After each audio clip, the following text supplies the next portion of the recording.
जनसत्ता दल का vote Bharatiya Janata party के साथ। राज्यसभा चुनाव को लेकर सियासी गतिविधियां जोरों पर हैं। 10 सीटों पर 11 उम्मीदवारों के उतरने से मुकाबला अब रस्साकशी वाला हो गया है और इसमें जीत के लिए सत्ताधारी बीजेपी और प्रमुख विपक्षी पार्टी सपा अब छोटे दलों को अपने पाले में लाने की भरसक कोशिश कर रही है। इस बीच सुभाषपा नेता ओम प्रकाश राजभर ने रघुराज प्रताप सिंह उर्फ राजा भैया के साथ मुलाकात की। राजा भैया की जनसत्ता दल लोकतांत्रिक पार्टी के पास 2 विधायक हैं और इन दोनों विधायकों के वोट काफी अहम हैं। इसीलिए मुलाकात गर्मजोशी के साथ हुई और इसके बाद राजा भैया की तरफ से उनका वोट किसे जा रहा है इसका ऐलान भी हो गया। जनसत्ता दल का वोट भारतीय जनता पार्टी के साथ। सर, अभी बैठक में भी आप पहुंचेंगे क्या, जो प्रशिक्षण बैठक चल रही है? सर, प्रशिक्षण की तो कोई आवश्यकता है नहीं साहब, 32 वर्ष हो गए हैं, लेकिन भोजन अवश्य करेंगे। रात का डिनर भी मुख्यमंत्री योगी आदित्यनाथ की ओर से दिया गया, आप रहेंगे? जी बिल्कुल। वैसे इससे पहले राजा भैया से यूपी बीजेपी के अध्यक्ष भूपेंद्र चौधरी और यूपी समाजवादी पार्टी के अध्यक्ष नरेश उत्तम भी मुलाकात कर चुके हैं। नरेश उत्तम ने तो राजा भैया की बात फोन पर सपा प्रमुख अखिलेश यादव से भी करवाई थी।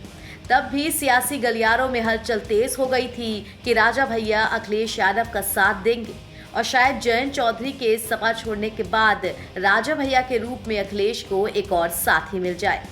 राजा भैया और ओम प्रकाश राजभर के बीच क्या बातचीत हुई, इसे लेकर यही कहा जा रहा था कि ओम प्रकाश राजभर ने बीजेपी उम्मीदवार को वोट देने के लिए राजा भैया को मनाया है। दोनों की तस्वीरें देखकर ऐसा लग रहा था कि बातचीत गंभीरता के साथ हुई और अब तो खुद राजा भैया ने अपनी बात बयां भी कर दी है। इसके अलावा राजभर ने एक चैनल को दिए गए इंटरव्यू में भी ये दावा किया था कि बहुजन समाज पार्टी से इस्तीफा देकर बीजेपी में शामिल होने वाले सांसद रितेश पांडे, साथ ही सपा नेता गायत्री प्रजापति की पत्नी भी एनडीए के प्रत्याशी को ही वोट करेंगी। बता दें कि यूपी विधानसभा में इस समय 399 विधायक हैं, 4 सीटें रिक्त हैं।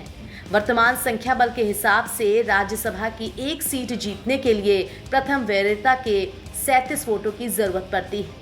सूत्रों के मुताबिक 8वीं राज्यसभा सीट जीतने के लिए बीजेपी के पास 10 वोटों की कमी है। विधानसभा में बीजेपी के 252 विधायक हैं और इससे एनडीए के कई सहयोगियों का समर्थन प्राप्त है।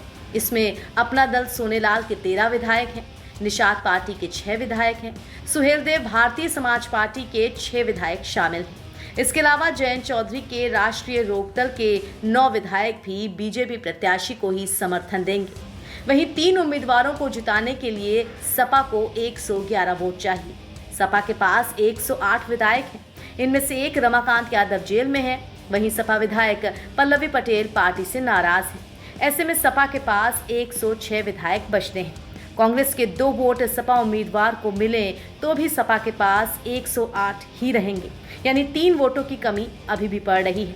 अगर राजा भैया की पार्टी सपा को सपोर्ट कर देती तो सपा की उम्मीदें बढ़ जाती, लेकिन राजा भैया ने अब अपना ऐलान कर दिया है, तो देखना दिलचस्प होगा कि राज्यसभा चुनाव के नतीजे क्या निकलते हैं। एनबीटी ऑनलाइन की रिपोर्ट।